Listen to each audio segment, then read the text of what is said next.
Hello বন্ধুরা, আজ আমরা এক্সপ্লেইন করব কোরিয়ান বিল সিরিজ ফ্যান সার্ভিসের এপিসোড 3। এই এপিসোডের শুরুতে আমরা দেখতে পাই যে ইয়োনো সত্যি জায়নুর বাসায় চলে আসে এবং তখনই দেখা যায় যে ওর ফোনে টেক্সট করে তাইও এবং বলে যে আমি চেয়েছিলাম তোমার সাথে যেতে কিন্তু তুমি না করে দিলে। তখনই ওকে রিপ্লাই করে ইয়োনো যে আমার যখন শেষ হবে তখন আমি তোমাকে না হয় টেক্সট করব। এরপরই সে দরজার দিকে তাকায় এবং বলে যে এই তাহলে সে অসভ্য লোকটার বাড়ি এবং এখানে স্পেশাল কি আছে। এই কথা বলেই সে কলিং বিল চাপ দেয় এবং দেখা যায় যে ভেতর থেকে জাইনু ওর সামনে আসে এবং দেখা যায় যে সে স্ক্রিনে দেখতে পায় ইয়োনোকে এবং বলে যে সত্যি চলে এসেছে। এরপর সে দরজা খুলে দেয় এবং ইয়োনো ভেতরে ঢোকে। তখন দেখা যায় যে জাইনু সে গিয়ে সোফার ওপরে বসে আর ইয়োনো সেও ভেতরে তার সামনে গিয়ে ব্যাগটা রাখে একটা সোফার ওপরে। তখনই দেখা যায় যে জাইনু ওকে বলে যে লেটস স্টার্ট। তখনই ইয়োনো একটু অবাক হয়ে যায় এবং বলে যে কি স্টার্ট করব।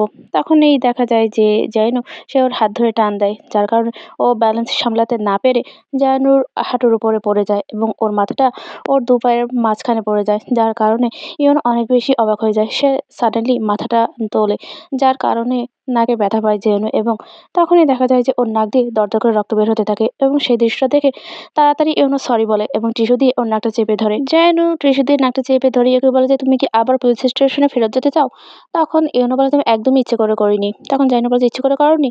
তখন ইউনো বলে যে তুমি যদি আমাকে টান না দিলে তাহলে এটা একদমই হতো না। তখন জাইনু বলে যে এটা এখন আমার ভুল। তখনই দেখা যায় যে ইউনো বলে যে আমি তো তোমাকে সরি বলেছি তাই না। তখনই দেখা যায় যে জাইনু বলে যে আচ্ছা ঠিক আছে তুমি জাস্ট এখানে বসো, আমি ওয়াশরুমে যাচ্ছি। এই কথা বলেই দেখা যায় যে জাইনু চলে যায় ওয়াশরুমের দিকে এবং ইউনো ওখানে বসে মাথা থাবড়াতে থাকে যে সে এটা কি করে ফেললো। এরপর আমরা দেখতে পাই যে জাইনু সে ঢোকে ওয়াশরুমের ভেতরে এবং সে আয়নায় দেখতে থাকে তার এই ব্যথাটা এবং তখনই আমরা দেখতে পাই সে একা একাই বলে যে এটা সত্যিই অবিশ্বাস্য। তারপর যখন ফ্রেশ হয়ে বের হয় সে দরজা দিয়ে বের হতেই তার অনেক খারাপ লাগা শুরু করে এবং সে আস্তে করে হাঁটতে থাকে ওয়াল ধরে। কিন্তু তারপর হঠাৎ করেই যেন মেঝেতে বসে পড়ে মাথা চেপে ধরে এবং সেই শব্দ পেয়ে ইয়নও ওখানে চলে আসে এবং বলে যে যেন কি হয়েছে তোমার। তখনই দেখা যায় সে আরো বলে যে আচ্ছা এটা কি আমার জন্য হয়েছে। তখন জাইনা বলে যে তোমার কেন মনে হচ্ছে যে এটা তোমার জন্য হয়েছে। তখনই দেখা যায় ইয়নো বলে যে আসলে একটু আগে তুমি আমার সাথে বাড়ি খেলে তোমার মাথায় এবং তোমার নাক থেকেও রক্ত বের হয়েছে। তখনই দেখা যায় যে জাইন একটু হাসে এত কষ্টের মাঝেও আর বলে যে তুমি এরকম ননসেন্স কথাবার্তা বলা বন্ধ করো। তোমার কি মনে হয় আমি এতটুকুতেই মরে যাবো। ইউনো তখন বলে যে তাহলে তুমি পাস আউট হয়ে গিয়েছিলে কেন এবং তোমাকে দেখে মনে হচ্ছে তুমি অনেক বেশি পেইনে আছো। তখনই দেখা যায় যে জাইনো বলে যে আমি শিওর না। তখনই দেখা যায় ইউনো আবার বলে যে তুমি তোমার চোখ খোলা রাখো, আমি এখনো অনেক ইয়ং, এই বয়সে আমি মার্ডারের দায় আমি একদমই জেলে যেতে পারবো না। তখনই দেখা যায় যে জাইনো বলে যে তুমি অনেক বেশি লাউডলি কথা বলছো, তুমি জাস্ট আমাকে সোফায় নিয়ে যাও তাহলেই হবে। তখনই দেখা যায় যে ইউনো বলে যে আচ্ছা ঠিক আছে। এই কথা বলার পর দেখা যায় যে ওকে ধরে সে সোফায় জেনুকে শুইয়ে দেয়। এরপর দেখা যায় যে জেনু চোখ বন্ধ করে রাখে আর তখন ইউনো ওর গায়ে টেম্পারেচার মাপে এবং দেখতে পায় যে ওর জ্বর চলে এসেছে এবং বলে যে আরে তোমার তো জ্বর চলে এসেছে। সে এবার একাই বলে যে আচ্ছা আমি কি করব। তখনই দেখা যায় যে সে যায় এবং একটা তোয়ালে ভিজিয়ে নিয়ে আসে, মানে এতটাই ভিজা থাকে যে ওটা থেকে টপ করে পানি পড়তে থাকে। ওটা যে একটু পানি ঝরিয়ে আনবে সে সেটাও জানে না, মানে কিভাবে কারো টেক কেয়ার করতে হয় তার বিন্দুমাত্র আইডিয়া নেই এই সম্পর্কে। এরপর দেখা যায় যে সে ওর কাছে আসে আর ওই ভিজে তোয়ালেটা ওই অবস্থাতেই সে জায়ানুর মুখের উপর ফেলে দেয়, যার কারণে দেখা যায় জায়ানুর চোখ মুখ সব ঢেকে যায়। এরপর সে আবার দেখা যায় যে মুখ থেকে তুলে কপালের উপর ওটা দিয়ে দেয়। এরপর আমরা দেখতে পাই যে সে ওখানেই বসে পড়ে এবং অপেক্ষা করতে দেখা যায় জায়ানুর পায়ের উপরেই ঘুমিয়ে পড়ে। এরপর সকাল হয়, আমরা দেখতে পাই যে জায়ানুর ঘুম ভাঙে এবং সে মাথার উপর কিছু একটা অস্তিত্ব টের পায়। সে হাত দিয়ে দেখে একটা তোয়ালে এবং সেটা এতটাই ভিজা। তখন বলে যে আরে এটা এত ভেজা কেন আর এটা এখানে কি করছে।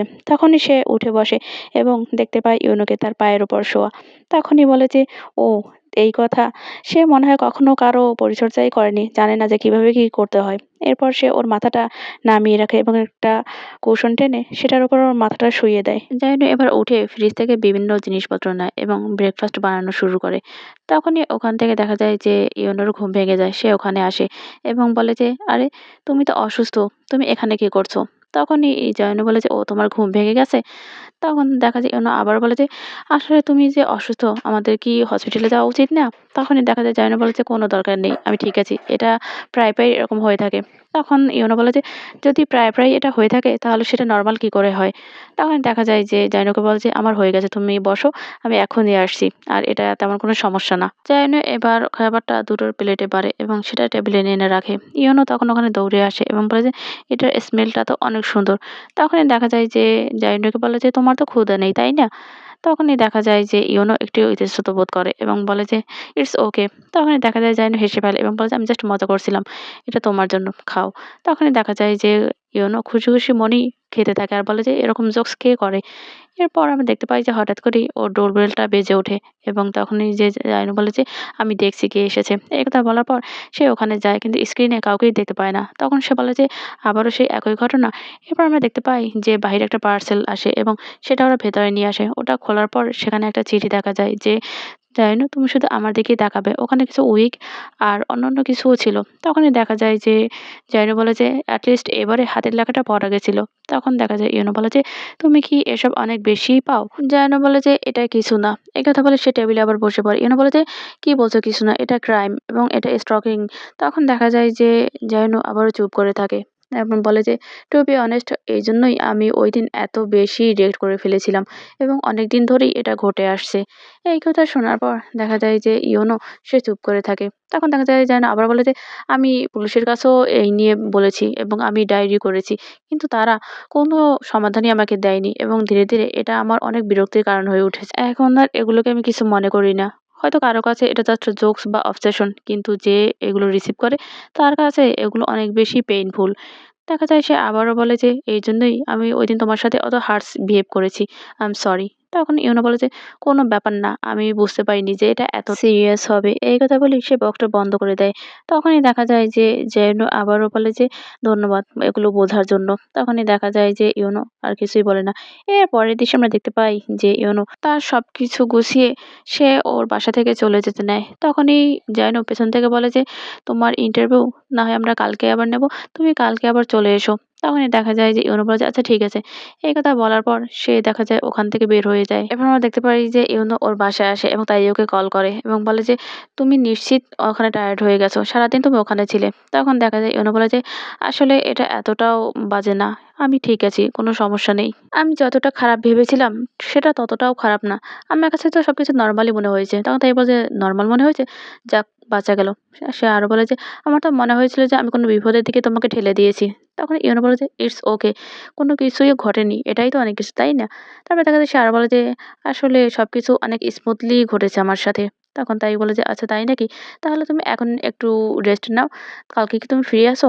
তখন দেখা যায় তাই বলে যে, "আসলে আজকে আমরা ইন্টারভিউটা শেষ করতে পারিনি। কালকে আমাকে এটা আবার করতে হবে।" তাই তখন বলে যে, "ও আচ্ছা বুঝলাম।" তখন ইউনো বলে যে, "হ্যাঁ সেটাই।"